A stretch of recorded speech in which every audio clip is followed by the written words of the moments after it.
y ahora saber qué son los BRICS y sobre todo qué significan dentro de este escenario. ¿Qué significan desde dos claves que yo creo que se vinculan, que es la política y la económica?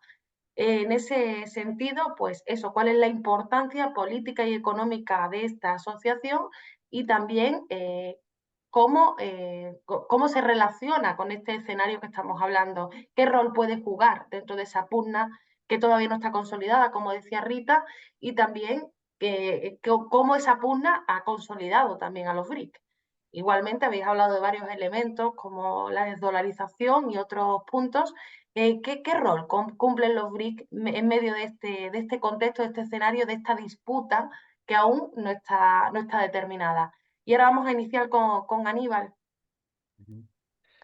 Sí, yo creo que un componente que hay que tener, la verdad que el proceso es complejo, igual que supongo hablando de desdolarización, no es algo, ¿no? Que parece que va de un día a otro, sino que eso necesita una arquitectura financiera, una confianza, o sea que es complejo y la verdad que nosotros a veces en Occidente pensamos en los tiempos a corto plazo y en el caso de China, ¿no? Que tiene liderazgo en los BRICS, piensan a veces a 50 años. Por lo tanto, el proyecto de los BRICS es algo que va a ir paso a paso y nosotros somos a veces en 4 años hacemos un presupuesto y tal. Los chinos piensan en la ruta a la seda, que eso ha llevado, dicen que finalizarían en el 49, en el centenario de la Revolución China. Entonces, los tiempos son diferentes a veces como marcamos nosotros a cómo marca el mundo del subglobal.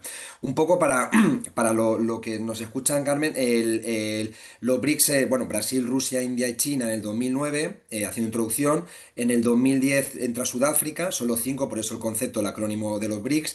Y luego, lo que decías, ¿no? Entraba Irán, Emiratos Árabes, Egipto, Etiopía, Argentina rechazó entrar, Argentina, no, Milei fue que rechazó entrar, Arabia Saudí no ha dicho que sí ni que no, Indonesia ha sido el 10.º país, entonces hay 10 más uno que es Arabia Saudí que acude un poco como oyente, pero no miembro oficial. Y luego hay 8 países, 9 países socios, que lo que tienen son la posibilidad de ir a las cumbres, no derecho a voto, pero sí participar y estar allí, ¿no? Y además, no olvidemos que los BRICS nos enfocamos mucho en las reuniones de jefes de Estado que lo hacen en un país que es el anfitrión, en este caso este año está siendo Brasil, pero por ejemplo el año pasado en Rusia hubo 200 reuniones. Lo importante de los BRICS es analizar de que no es una cumbre de jefes de Estado y ya está. Aquí se reúnen profesores de la universidad, empresarios, mujeres, jóvenes, deportes. Yo la pregunta que hago muchas veces es que la gente no sabe que hubo las Olimpiadas de los BRICS. No olvidemos que excluyeron a Rusia, no lo hacen con Israel en las Olimpiadas, ¿no? En las Olimpiadas de Francia, y participaron, y se puede ver en Wikipedia, o sea que ya está, ¿no? Un dato que se puede, ¿no? Que está bastante público, que participaron 90 y pico países, 5.000 deportistas, y de eso no sabemos nada de las Olimpiadas. Por eso es un componente que no solo creo que es político y económico, sino también cultural. Por eso yo lo relaciono un poco históricamente, ¿no? Con el tema de conferencia de Bandung. La conferencia de Bandung que nace en el 55, una conferencia, ¿no? De países en ese momento llamados tercer mundo, le llamamos más subglobal, le llamamos mejor, ¿no? Subglobal. Y entonces nace que Indonesia es el anfitrión, ¿no? Y es miembro de los BRICS. Hay 6 o 7 países que participaron, miembros de los BRICS participaron en esa conferencia y era bastante plural. Era un momento que tenían valores, la soberanía, el no injerencia, el respeto mutuo. Y eso la ha ido utilizando los BRICS, por eso su complejo de países tan diversos. Y que esté Cuba con Irán, con países muy diferentes, pero que lleva una cooperación muy importante en muchas dinámicas, como sanidad, ¿no? Como ciencia, como nuevas tecnologías, como energía. Entonces, se está viendo esa cooperación y es algo que yo creo que hay que analizar históricamente, que nos olvidamos. No nace solamente el 2009, es el contexto que hay, pero sobre todo ya hay algo histórico que se creó, que a lo mejor no funcionó, pero ya que miraban mucho los países del sur. Por eso hay países de África, de América Latina y de Asia que hoy lo miran como alternativa, que parece un poco en ese caso, ¿no? Y ahí lo analizo un poco en ese tema. ¿Qué sucede con el tema vamos un poco al tema económico, ¿no? Que ahí ya también Ramón ya comentó alguna cosa de la desvalorización. Sobre todo un componente importante de desvalorización hay que tener en cuenta que, sobre todo algunos de los países BRICS que son más sancionados, en el caso sobre todo de Rusia, de China e Irán, porque hay países que tienen mejor relación con Occidente, como el caso de India, pero tenemos ese ejemplo. Las sanciones que se han llevado a cabo, por ejemplo, contra Rusia, cuando hubo la Segunda Guerra de Ucrania, por decirlo así, en el 2022, se estaba hablando constantemente, sobre todo en la Unión Europea, que iba a haber sanciones, le quitaron dólares a, ¿no? Censuraron el tema de interferencias bancarias, le quitan reservas de dólares a Rusia, que se va a decaer la economía y podemos ver la hemeroteca. Y parecía que Rusia iba a desaparecer del mapa. Y de repente pasan 3 meses, vuelve a tener la confianza y Rusia empieza a tener estabilidad económica, crecimiento, crece el PIB. ¿Por qué? Porque tiene 3.000 millones de personas entre la India y China, además, ¿no? De otros países, Pakistán, Vietnam, donde el gas no lo quiere Rusia, pues tenemos otra mercado importante a nivel internacional. No olvidemos que la cumbre de los BRICS se hizo en Caterimburgo, que es, si no me equivoco, la cuarta ciudad más poblada de Rusia, que es la que está en frontera y sería como donde empieza la zona oriental de Rusia. Geoestratégicamente, en el 2009, los BRICS ya estaban mirando de que el mundo no es eurocentrista, del mundo no es occidente. Y a mí me podéis bloquear, pero lo que estamos viendo es que la inflación está en Europa y no está yendo en Rusia. Y Rusia está teniendo un crecimiento económico. Y creo que los europeos, lo que tenemos, yo siempre digo que los más colonizados somos los europeos. Pensamos que somos el centro del mundo, que solamente, o Occidente, ¿no? O lo que decíamos el G7, si metemos también a Japón y un poco los socios como Australia. Vemos, y el mundo es diferente. Son 200 países donde es de suma importancia también el comercio y la cooperación entre ellos. Entre los países BRIC, por ejemplo, del 2017 al 2022 aumentaron las transferencias, el tema del comercio, un 52%. Vale que no está a los niveles, llegó como a unos niveles, todavía no está a los niveles de Estados Unidos o Unión Europea, pero llevan 80 años de historia. Los países BRIC llevan desde el 2009 si lo oficializamos, y en 15 años vemos que ha habido un crecimiento. E incluso las aduanas que decía, los aranceles Donald Trump, los BRICS se reunieron diciendo, perfecto, tenemos posibilidades de vencer esto. Entonces hay una desconfianza porque ya no es que ya hay es lo que decía un poco de la pérdida de hegemonía. Estados Unidos tiene resistencias que son viables y estamos viendo el caso de Irán, que ha tenido sanciones constantemente y su cooperación con China y Rusia ha sido tan fuerte, ¿no? En este caso, a nivel militar, a nivel económico, a nivel comercial. Por lo tanto, ya no queda de que porque diga Estados Unidos que no se comercializa con dólares, se va a perder ya. Y hace 20 o 30 años eran los únicos que dictaban. Es decir, hay resistencias. Hay oxígeno en algunos países que pueden llevar a cabo con esta alternativa. Por eso hay muchos países del sur que, sin ser, aquí no entramos en izquierda-derecha, pero países que apuestan por una política soberana, de país con su cultura y su tradición, están viendo que, claro, estamos cansados del dólar, que nos suban el tipo de interés en la Reserva Federal, que aumente mi deuda, porque el control es la deuda, y ahí viene el consenso de Washington y toda esa línea neoliberal de los 90, que te decidan, ¿no? En el Fondo Monetario Internacional. Entonces, hay un crecimiento cada vez de desconfianza hacia el dólar, además de lo que decía Ramón, de la desconfianza a la economía norteamericana por la deuda que tiene. Por ello se han dado alternativas. El nuevo Banco de Desarrollo y el acuerdo de contingencias llevan 15 años, no llevan 80 como el Fondo Monetario Internacional, el Banco Mundial, pero por ejemplo Brasil, cuando tuvo problemas de catástrofe ambiental, no fue al Fondo Monetario Internacional, fue al nuevo Banco de Desarrollo, porque le daba el dinero y decidía Brasil lo que tenía que hacer. Yo siempre recuerdo el documental de Oliver Stone, el de Ucrania en llamas, que analiza el 2014, y el presidente de Ucrania en ese momento fue al Fondo Monetario Internacional y dijeron, te damos dinero, pero tú tienes que hacer este recorte, este recorte, este recorte.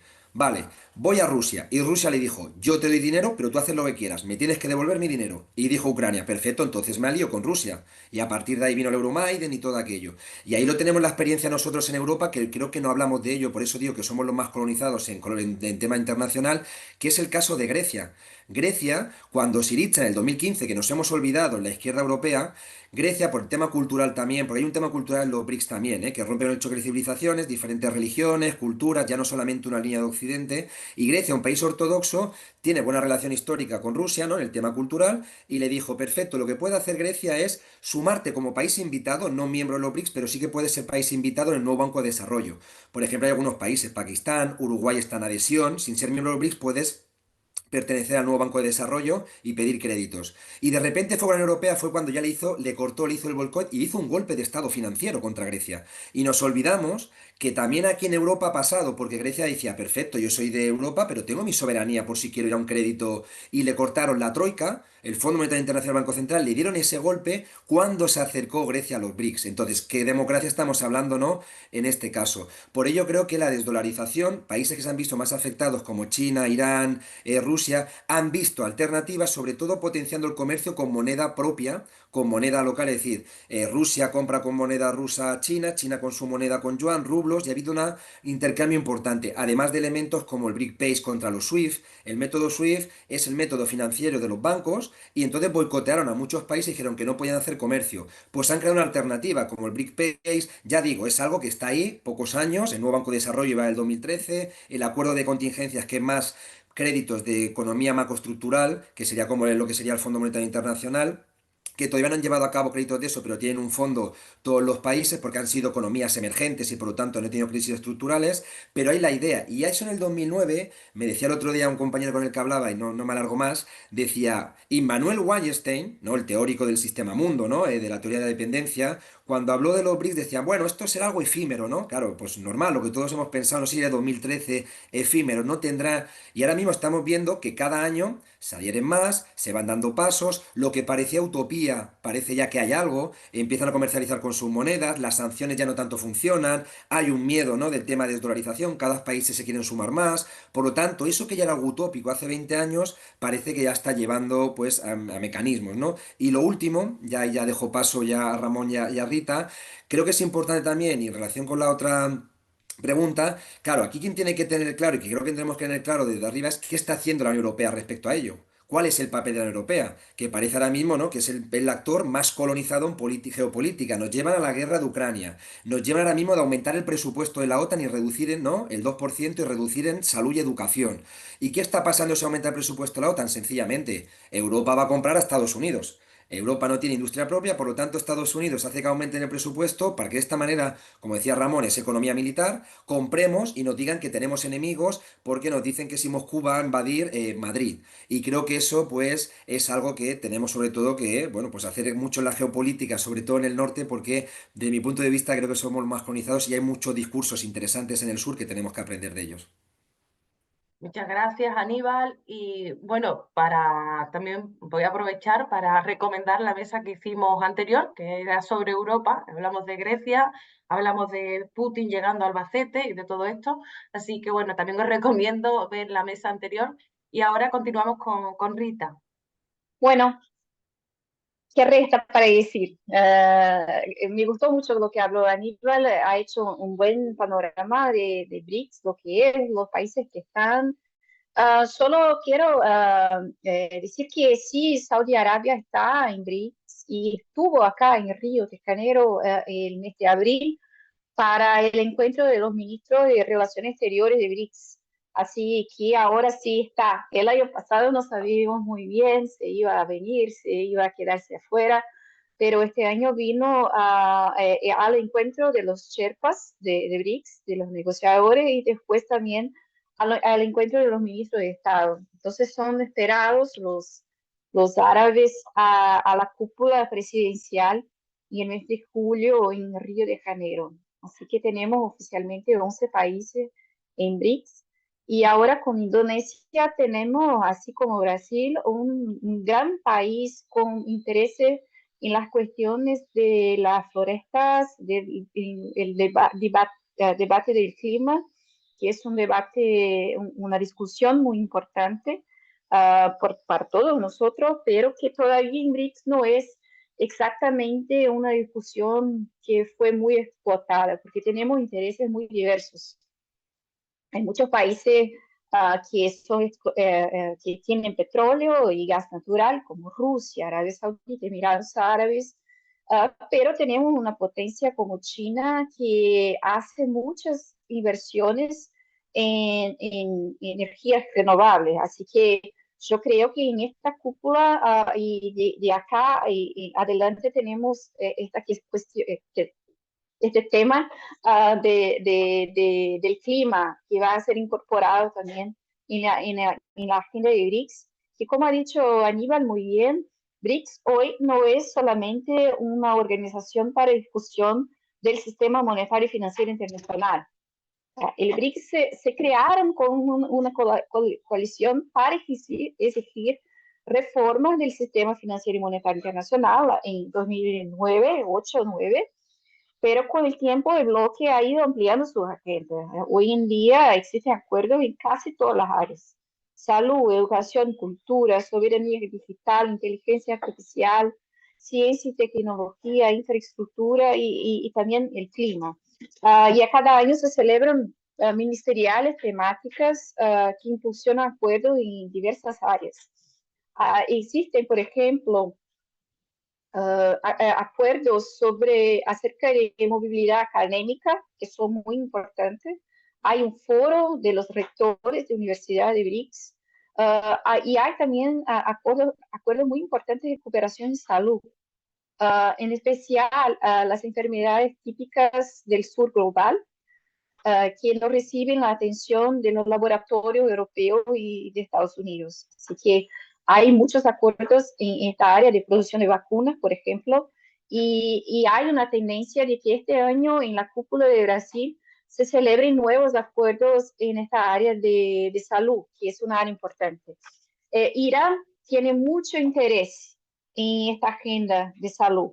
Uh, hay un foro de la sociedad civil de BRICS. Yo participo soy parte de este foro.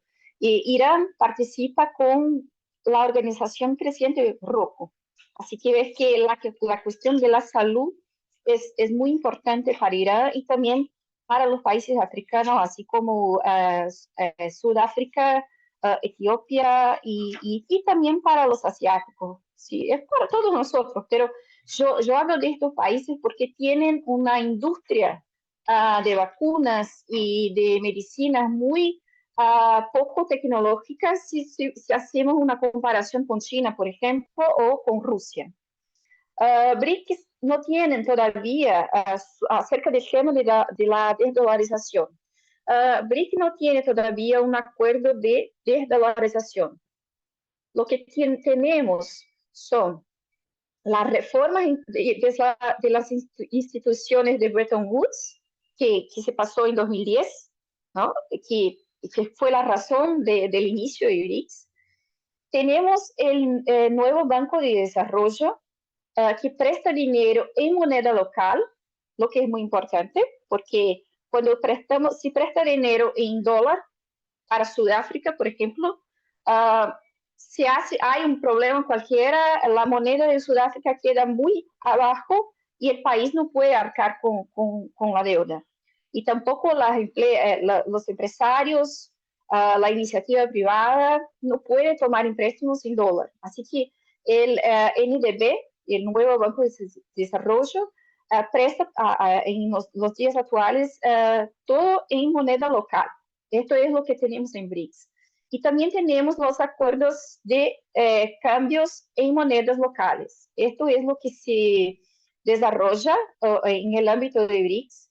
Y el Ministerio de Economía de Brasil este año ha realizado una serie de conferencias, seminarios temáticos y encuentros temáticos con la sociedad civil, con expertos, y para hacer una discusión acerca de estos mecanismos de cooperación en monedas de los países. En el ámbito de Mercosur, en Sudamérica, nosotros también tenemos mecanismos de cambios en monedas locales. Brasil, Argentina, por ejemplo. Hacemos comercio en pesos y reales. Así que es un mecanismo que yo creo que va a ganar mucho más fuerza de acá para adelante.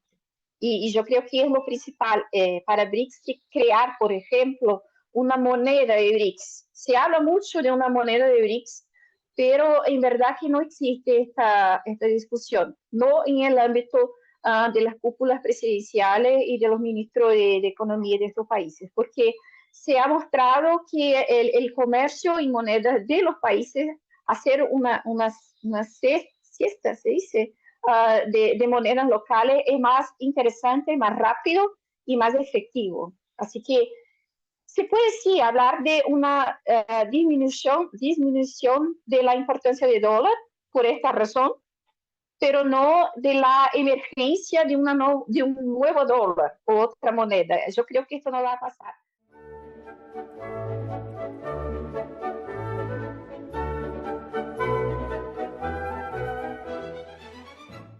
Bueno, no hay muchas cosas que añadir porque yo creo que tanto Aníbal como Rita han explicado excelentemente esta cuestión. Yo me gustaría resaltar, en primer lugar, la dimensión que va más allá de lo estrictamente institucional, incluso monetario, ¿no? Los BRICS representan una alianza de países en construcción que muestra que los países pueden entenderse, pueden complementarizarse, tienen a veces dificultades y conflictos entre ellos, pero pueden encontrar un espacio de resolución de problemas que hasta ahora ha estado arbitrado por los Estados Unidos, y lo que vemos mirando 70 años hacia atrás es que ese país y Occidente en general, en lugar de resolver problemas, los ha ido creando para sacar beneficio. Y ha estado buscando cómo crear conflictos dentro de África, dentro de Asia, entre los países de Latinoamérica, precisamente para mantener su hegemonía y mantener su extractivismo de esas economías que estaban subdesarrolladas. Hoy los BRICS abre una puerta a un mundo multipolar, que no quiere decir que sea un mundo sin conflictos, pero un mundo donde los países pueden encontrar un espacio para defender su soberanía e iniciar un proyecto de desarrollo que hasta ahora se les ha negado. Yo quiero resaltar que en parte lo que ahora representa el nuevo Banco del Desarrollo podría tener un cierto precedente en lo que fue en su momento el Plan Marshall después de la Segunda Guerra Mundial. El Plan Marshall trató efectivamente de reconstruir países, pero los países del occidente global. Funcionó muy bien, porque a Estados Unidos, que tenía una enorme industria, le evitó una crisis industrial derivada de que al final de la guerra baja la demanda de armamento y vuelven la gente que has movilizado. Y reconvertir esa industria militar en una industria que genera tractores, ferrocarriles, etcétera, y que los prestas a otros países para que se desarrollen, funcionó muy bien. Era una necesidad política, porque Estados Unidos sabía que o reconstruía Europa y Japón, o aquello acabaría, si pasaba lo mismo que con la Primera Guerra Mundial, acabaría en una revolución social. El problema fue que una vez desarrollada Europa Occidental y Japón, esas instancias, que de hecho el Banco de Reconstrucción y Fomento se convierte en Banco Mundial, esas instancias cambiaron de planteamiento. Y en lugar de ayudar a desarrollar al resto del mundo, una vez desarrollada Europa y Japón, pasaron a dar créditos condicionales para que no pudieran desarrollar un proyecto soberano y dirigido a su desarrollo, sino que lo que promovieron fue un crecimiento orientado hacia las exportaciones y hacia mantener un papel subsidiario en la economía mundial, que ya llega a su cenit en este momento con los planes de que sigue haciendo el Banco Mundial y el Fondo Monetario, que es que yo te doy crédito a cambio que tú pongas tu tejido productivo al servicio de mis multinacionales y a cambio que me cedas derechos de explotación, derechos de penetración, derechos de propiedad, etcétera, etcétera. Esto se ha visto alterado con la aparición del nuevo Banco de Desarrollo, que es un proyecto de desarrollo compartido, en que el principal donante, digamos, es China, pero que no espera crear deuda para eternizar la deuda, sino que espera que los países a los que presta para generar puertos, ferrocarriles, infraestructuras, se desarrollen a su vez para permitir tener mercados para China. China lo que busca es desarrollo para tener gente que demande sus productos. Busca desarrollo compartido. Y esos créditos ya no se pagan con fondos que se van a salir de los presupuestos del Estado, de renunciar a educación o a sanidad, no. Los proyectos tienen que financiarse por ellos mismos. Por tanto, si yo te ayudo a hacer un puerto, el puerto tiene que tener rendimientos. Y de esos rendimientos, si he adelantado un capital, yo recupero ese capital. Pero si me he equivocado pierdo la inversión. Cosa que nunca ha hecho el Banco Mundial, que ha aprobado inversiones que luego no se devolvían, es decir, mal hechas, mal aprobadas por los economistas del Banco Mundial, y cuando ese proyecto no funcionaba, se tenía que devolver recortando la educación, la sanidad o poniendo los recursos, el cobre, el petróleo, el agua, al servicio del Banco Mundial. Y hay un cambio que para mí es importantísimo. Mirad, el plan Marshall fue un éxito, estaba bien diseñado, pero en su momento, claro, no tiene ahora si comparar cantidades en dos momentos distintos del mundo, estamos hablando de hace 80 años, pero sí podemos comparar una cifra. El plan Marshall, el desembolso de 4 billones de dólares, representó en ese momento el 0,3% del Producto Bruto Mundial. Hoy los proyectos, solo el proyecto BOR, financiado por el nuevo Banco del Desarrollo, representan 77 billones de dólares, el equivalente, que hoy en día sería el 1,3 del PIB mundial. Es decir, si salvamos las distancias, el proyecto que han promovido los BRICS tiene, en relación a la economía actual, 4 veces la potencia que tuvo el Plan Marshall hace 80 años. Por tanto, eso tiene una fuerza enorme.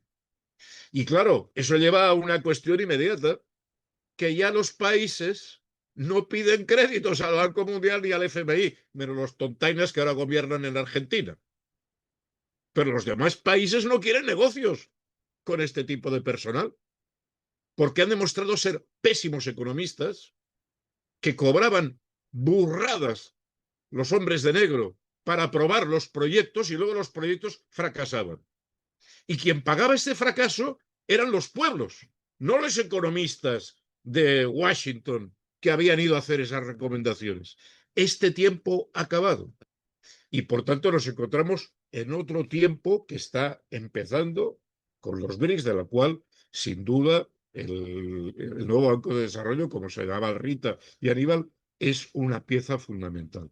Pero es más, cultura, nueva manera de entender los créditos y la cooperación y la ayuda, y hay también otro elemento, la tecnología.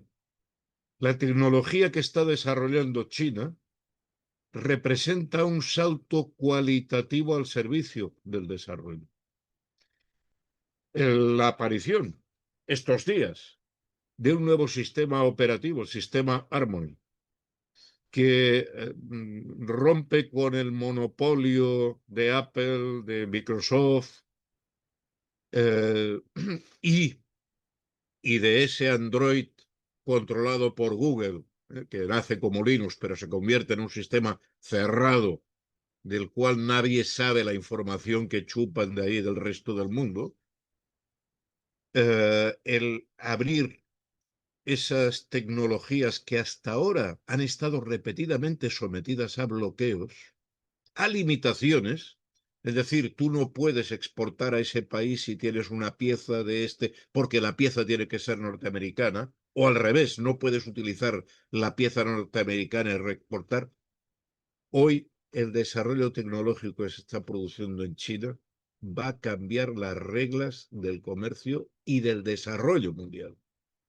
Se acaba con los vetos, con las obstrucciones al desarrollo, con el argumento que eso se puede utilizar para armas, que es estratégico para los Estados Unidos. Lo que hemos tenido es una obstrucción tecnológica al desarrollo de la mayor parte del mundo. Y hoy BRICS es el canal que, no sin conflictos, no sin problemas, pero es el canal que se abre al conjunto de países para decir, oye, pues yo puedo tener una tecnología que no me quede capada por los Estados Unidos cuando, por lo que sea, porque mi gobierno hace cambios, o porque me quieren colocar un producto, o simplemente porque me quieren robar el agua, no porque haya un gobierno de izquierdas o no, es que te quiero robar. Te obstruyo, te chantajeo y te someto, que es lo que hemos visto en América Latina, en África y en Asia durante estos 80 años. Ese tiempo ha acabado porque emerge otra manera de relacionarse los países entre sí.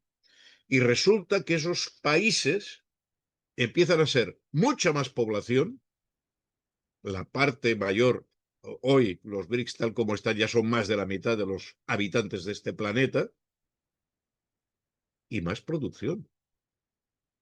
Esa hegemonía que tenía Estados Unidos en el año 45 ya está en la historia. Hoy le quedan restos importantes, como ha señalado Rita, ¿eh?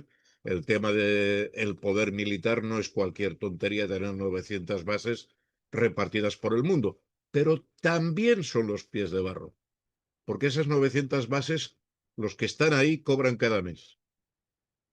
Y eso representa un coste, una mochila sobre un gobierno que ha destruido su tejido industrial y que ahora está atacando a sus universidades, como Estados Unidos. Eso es una mochila para poder reconducir la situación. Por tanto, yo creo que el tema de los BRICS lo hemos de ver como una cuestión muy positiva, como una cuestión que está en construcción y que va a tener impacto en todos los niveles. Por cierto, también en el ámbito educativo. Hoy vemos cómo Estados Unidos está expulsando estudiantes y profesores. Por cierto, algo que me recuerda mucho a lo que pasaba en los años mediados de los 30 en Alemania, que tenían miedo a lo que se explicaba en las universidades. Pues eso ya se produce dentro de Estados Unidos. Y hoy la formación universitaria, la formación de las personas que tengan una ingeniería, que lideren la medicina, tiene que darse en otro marco que sea accesible a todos los pueblos del mundo. Y que nadie pueda decidir que si eres chino, japonés o hindú, te echan de la universidad. Estos tiempos, bueno, pueden hacerlo, lo están haciendo, pero esta manera de hacer las cosas no tiene ningún horizonte de futuro, afortunadamente. Porque otros, que también han tenido problemas, han aprendido que aunque tengan idiomas, religiones, tradiciones distintas, se pueden entender, pueden intercambiar estudiantes, pueden intercambiar conocimiento sin tener que pasar por las horcas claudinas de quienes controlan la ciencia en Estados Unidos. El Viejo Topo es una revista, una editorial y ahora, gracias a vosotros, un canal de YouTube completamente independiente.